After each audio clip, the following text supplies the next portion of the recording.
বাস্তবতার ভিতরে থাকে, আর থিওরির জায়গাতে বসে থাকে। আমি মনে হয় বুঝাইতে পারি নাই আপনাদেরকে।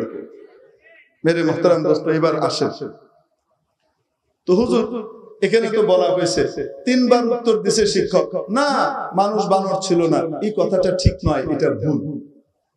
আর তারপরে আবার ছবি যেটা, সেই ছবির ভিতরে এই এই এই এই এই ফুল শিম্পাঞ্জির মতো, তারপরে হাফ শিম্পাঞ্জি, তারপরে হাফ গরিলা, এরপরে মোটামুটি গরিলা, ফুল গরিলা, এরপরে কিছুক্ষণ পরে হাফ মানুষ, হাফ গরিলা, এরপরে সোজা মানুষ।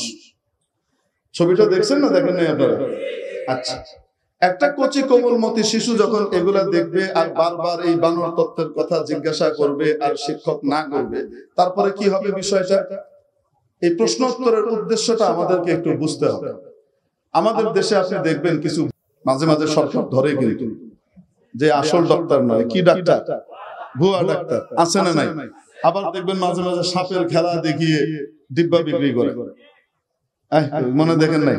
হ্যাঁ, ওয়াজের ভিতরে কি ওয়াজ করে, বাপ রে বাপ, রাইফেলের গুল্লি ফেল হইতে পারে, এই ওষুধের অ্যাকশন কখনো ফেল হবে না। কয়নি কয় না?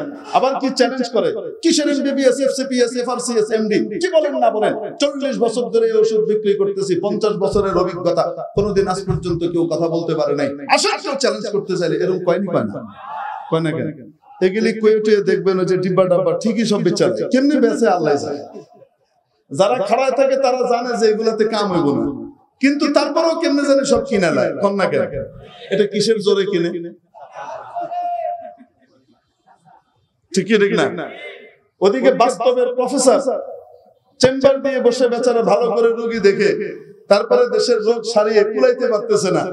হ্যাঁ, ওই প্রফেসর সাহেব ওষুধ দিলে চিন্তা ভাবনা করে টেস্ট ঠিক মতো দিছে না, দেয় না, নাকি বেশি টাকা খাওয়ানোর লেগে দিছে, এগুলি নিয়ে ভাবনা করে। আর এই রোড প্রফেসর রাস্তার ভিতরে খাড়ায় যে লেকচার মারছে, এই লেকচার শুনে সব পকেট খালি করে দিয়ে দেয়। হয় না কেন? এখন দেখে ওগুলার ভিতরে দেখবেন ওইরকম একজন নকল ডাক্তার আর কি। এই যে যারা এভাবে বিক্রি করে তারা সবাই যে নকল তা বলছে না, কেউ কেউ আসলেই হাকিমি ওষুধ বিক্রি করে, কিন্তু বেশিরভাগই দেখা যায় 2 নম্বর। ঠিক কি ঠিক না? এরকম একজন 2 নম্বর জালিয়াত টাইপের ডাক্তার, সে এক ওষুধ বানাইছে। তার ওষুধের ভিতরে কি চিকিৎসা আছে আপনি জিজ্ঞেস করতে পারেন, কি চিকিৎসা নাই?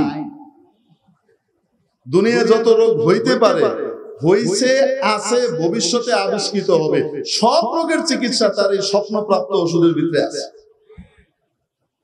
মানে মাঝে মধ্যে এরকম বানায় কি বানায় না? মানুষের 3 বয়সে 3 রকমের রোগ হয়। জোয়ান বয়সে পেশাব জাতীয় কিছু রোগ হয়, মাঝ বয়সে গেলে গ্যাস্ট্রিক আলসারের রোগ হয়, আর বুড়া বয়সে গেলে একটু কোমর ব্যথা, হাঁটু ব্যথা, বাত টাত এগুলার রোগ হয়। রোড প্রফেসরের এই এক ডিব্বার ভিতরে 3 বয়সের সব রকমের রোগের ওষুধ একসাথে আছে। দেখেন নাই মনে হয় আপনারা? এরকম বিষয়টা বোঝানোর জন্য আপনাকে উদাহরণ দিচ্ছি। দেখেন তো, এইরকম দুষ্ট জালিয়াত টাইপের ডাক্তার, এই জালিয়াত টাইপের ডাক্তার সে করছে কি, এরকম ওষুধ বানাইছে, ওষুধ বানায় বিক্রি করতেছে খুব, কিন্তু জানে তো এই ওষুধে কি হবে না, কয় না কেন? কাজ হবে না, এটা সে জানে কি জানে না? এটা যে ওষুধ না, এটা তো সেও জানে, খামাখার একটা জিনিস, কিন্তু মানুষ ধরে ফেলবে না, কয়দিন পরে তার কিনবে না। ধরে ফেলবে কি ফেলবে না? কয়দিন পরে তার কি করবে না, কিনবে না। এটা কি জিনিস দিলা?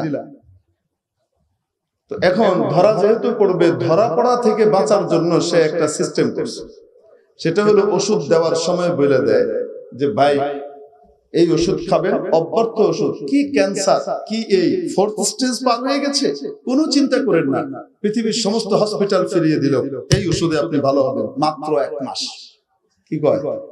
মাত্র 1 মাস। তবে একটা শর্ত আছে, সেটা হলো এটা তো অত্যন্ত দামি গুরুত্বপূর্ণ ওষুধ, স্বপ্নে প্রাপ্ত, প্রত্যাদেশ প্রাপ্ত ওষুধ।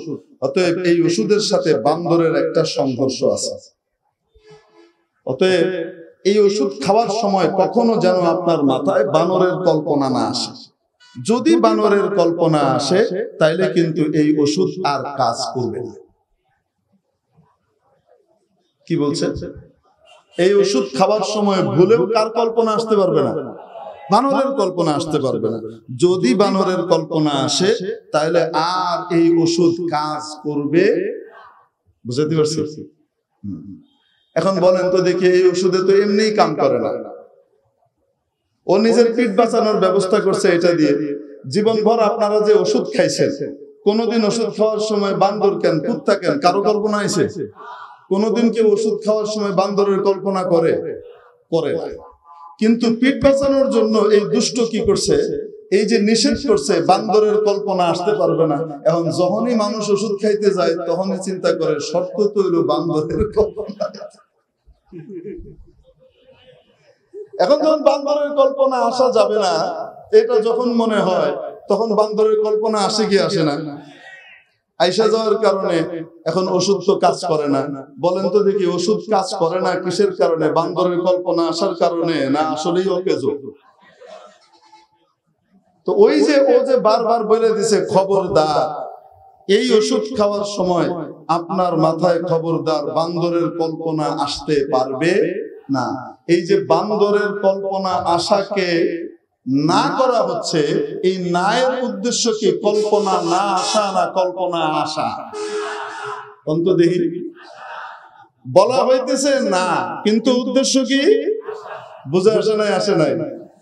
এই ঠিক এই জালিয়াত দুষ্টের কারবার আচরণটা নেওয়া হয়েছে এই বইয়ের ভিতরে, সিস্টেমটা করা হয়েছে এই। কারণ যদি বলা হয় মানুষ বান্দরের ছাউ, এই কথা এখানে এই স্টেজে যারা আছে কেউ বিশ্বাস করবে না, ঠিক কি ঠিক না? কোনো মানুষ মানতে চাইবে না, বলবে যে এটা ফালতু কথা। আলেম ওলামারা প্রতিবাদ করবে, সুধী মানুষরা প্রতিবাদ করবে, বুদ্ধিমান মানুষরা প্রতিবাদ করবে। এই প্রতিবাদের শিকার থেকে বাঁচার জন্য মাথার ভিতরে বান্দর ঢুকাই দেওয়ার ব্যবস্থা করছে, আবার পিঠ বাঁচানোর ব্যবস্থা রাখছে, ঠিক কি ঠিক না? এখন বুঝে থাকলে বলে, এই যে বলা হয়েছে, ওই যে ডাক্তার বলল 2 নম্বর ডাক্তার, বান্দরের কল্পনা যেন না আসে। এই না আসার উদ্দেশ্য কি? না আসা, না আসা। ঠিক এখানেও সিলেবাসের ভিতরেও বলা হচ্ছে, মানুষ কি আগে বানর ছিল? ছাত্র জিজ্ঞেস করে, টিচার কয় না না না, এটা ভুল থিওরি, মানুষ কখনো বানর ছিল না। এভাবে 3 বার না করছে। এই না করার দ্বারা তার মাথার ভিতরে আসলে তার সাবকনশিয়াস মাইন্ডের ভিতরে একটা হিট করে দিছে, সেটা হলো এটা বিচার বিবেচনা করে দেখা দরকার আসলে মানুষ বানর ছিল কিনা, ঠিক কি ঠিক না? মানুষকে যদি বানরের পূর্বসূরি বানানো যায় কি লাভ? এখন বুঝে থাকলে বলেন, ওই দায়িত্বশীল যিনি মিডিয়ার সামনে এসে বড় বড় কথা বলছেন, শিক্ষা বিভাগের সবচেয়ে বড় দায়িত্বশীল, উনি এসে যে বড় বড় কথা বললেন, এখানে বান্দর ছিল এরকম কথা বলা হয় নাই। আপনারা বলেন বলা হয়েছে না হয় নাই? আলেম ওলামারা এবং সুধীবান শিক্ষাবিদরা যে প্রতিবাদ করেছে, এই প্রতিবাদ কি অবাস্তব না বাস্তব? প্রিয় উপস্থিতি, এবার আসেন, যদি মানুষকে বানরের সন্তান বানানো যায় তাহলে কার কি লাভ? আপনাকে বিশ্বাস করতে হবে, আজকের এই সভ্য সমাজে কোন দেশকে দখল করা এবং দখল করে রাখা জোর জবরদস্তি এটা সম্ভব নয়, ঠিক কি ঠিক না? ইন্টারন্যাশনাল একটা ল আছে, কেউ যদি গিয়ে আগ্রাসন চালিয়ে কোনো দেশকে দখল করে ফেলে, তাহলে দখল করে ফেললেও সেটার বৈধতা পাবে না, ঠিক কি না? এবং সর্বদিক থেকে ধিক্কার আসবে। কিন্তু যারা দখলবাজ, মাথা থেকে পা পর্যন্ত যারা ঔপনিবেশিক চিন্তায় বিভোর থাকে, এই সমস্ত দখলবাজরা নিজের উপনিবেশ সব জায়গাতে ছড়িয়ে দিতে চায়, ঠিক কি ঠিক না? তারা শারীরিকভাবে আমাদেরকে দাসত্বের শৃঙ্খলে আবদ্ধ করতে না পারলেও নতুন প্রক্রিয়া নিয়েছে যে তাদেরকে কালচারাল দাসে পরিণত করতে হবে। মেরে মোহতারাম দোস্ত, আমার দেশের একটা কৃষ্টি কালচার আছে না নাই? আমি মুসলমানের বলছি না, আমি শুধু বাঙালি কালচারের কথা বলছি। হিন্দু হোক, মুসলমান হোক, বৌদ্ধ হোক, খ্রিস্টান হোক, আমাদের মধ্যে মোহতারাম দোস্ত যেই হোক না কেন, আমাদের দেশের একটা পোশাকের কালচার আছে না নাই? বাঙালি কালচার আছে না নাই? সেটা কি অশালীন না শালীন? বাঙালি জাতি শালীন পোশাকে বিশ্বাস। 1000 বছর ধরে আমাদের দেশের কৃষ্টি কালচার চলে আসছে, সেটা কি অশালীন পোশাক না শালীন পোশাক? আমার পরিষ্কার মনে আছে, ছোটবেলায় আমরা খেলাধুলা করতাম। আমরা যে বাসায় ভাড়া থাকতাম, কল্যাণপুর হাউজিং এস্টেটে দোতলায় আমরা থাকতাম, 4 তলাতে 8 নম্বর ফ্ল্যাটে এক হিন্দু ভদ্রলোক এর কাপল থাকতেন, বাচ্চা কাচ্চা সহ। তো ওই হিন্দু ফ্যামিলির সাথে, ওই বাচ্চাদের সাথে আমরা খেলাধুলা করতাম ছোটবেলায়। ওরাও আমাদের বাড়িতে আসতো, আমরাও তাদের বাড়িতে মাঝে মাঝে যেতাম। তো ওখানে গেলে আন্টি তো হিন্দু, আমাদের বয়স 6, 7, 8 এরকম সর্বোচ্চ, 8 বছরের বেশি একজনও ছিল না। আমরা কখনো গেলে আন্টির সাথে সাথে তার শাড়ি দিয়ে মাথায় ঘোমটা টেনে ঢেকে তারপরে আমাদের সাথে কথা বলতেন, ভিতরে বসাতেন, ইয়ে করতেন। তার মানে কি বোঝা গেল? শালীন পোশাক পরা এটা কি শুধু মুসলমানের স্বভাব না গোটা বাঙালির স্বভাব? আমার দেশের কালচার হলো শালীন পোশাক পরা। আমার দেশের প্রধানমন্ত্রী যখন শাড়ি পরেন তখন অত্যন্ত শালীন ভাবে পরেন, ঠিক কি ঠিক না? আমার দেশের প্রধানমন্ত্রী যখন শাড়ি পরেন ওনার ব্লাউজটা এখানে না এখানে থাকে, বলেন না কেন? ঠিক কি ঠিক না? তো তাহলে বলেন তো দেখি, আমার দেশের বাঙালি কালচার কি অশালীন পোশাক না শালীন পোশাক? আসতে বলেন। পাশ্চাত্যের কালচার কি? যারা ভ্রমণ করে এসেছে তারা নিজ চোখে দেখে এসেছে। আপনাদেরকে পরিষ্কার করে বলতে চাই, ওখানকার কোন সি বিচে ভদ্র মানুষ যাওয়া সম্ভব হয় না। কারণ বিচের ভিতরে তারা যে পোশাকগুলো পরে, এই পোশাকগুলো পরার চাইতে না পরাই ভালো। এবং কোন কোন বিচে তো অবস্থা এমন হয় ওই নামকাবাস্তের পোশাকও নাই, খালি দৌড়াইতেছে। ওখানে কোন ভদ্র মানুষ ওখানকার বিচে যেতে পারে? বলেন না কেন? কিন্তু আমাদের বিচ সাগর সৈকতে, সমুদ্র সৈকতে, কক্সবাজারে, কুয়াকাটায় আমরা ফ্যামিলি সহ যেতে পারি কি পারি না? কারণ আমাদের ওইখানে গোসলের সময়ও একটা শালীনতার ব্যারিয়ার আমাদের সামনে আছে, ঠিক কি ঠিক না? এটা বাঙালি কালচার, এটা হাজার হাজার বছর থেকে চলে আসা বাঙালি কালচার। প্রিয় উপস্থিতি, যদি আমাদের বাচ্চাদেরকে আজকে এটা মাথার ভিতরে ঢুকিয়ে দেওয়া যায় যে না বানর না, না বানর না, না বানর না, মানে মাথায় বিশ্বাস করো বানর বানর বানর। কোন বাচ্চা যখন খেতে চায় না তখন তারে কি করা হয় জানেন? তুমি কিন্তু এটা খাবা না, এটা খাবা না, কিন্তু এটা কিন্তু খাবা না। তখন বাচ্চা কয় না আমি খাবো, কয় না কেন? বাচ্চার স্বভাব হলো তাকে নেগেটিভ দিবেন, সে তার উল্টাটা করবে, ওটার ভিতরে সে গর্ব পায়, আনন্দ পায়।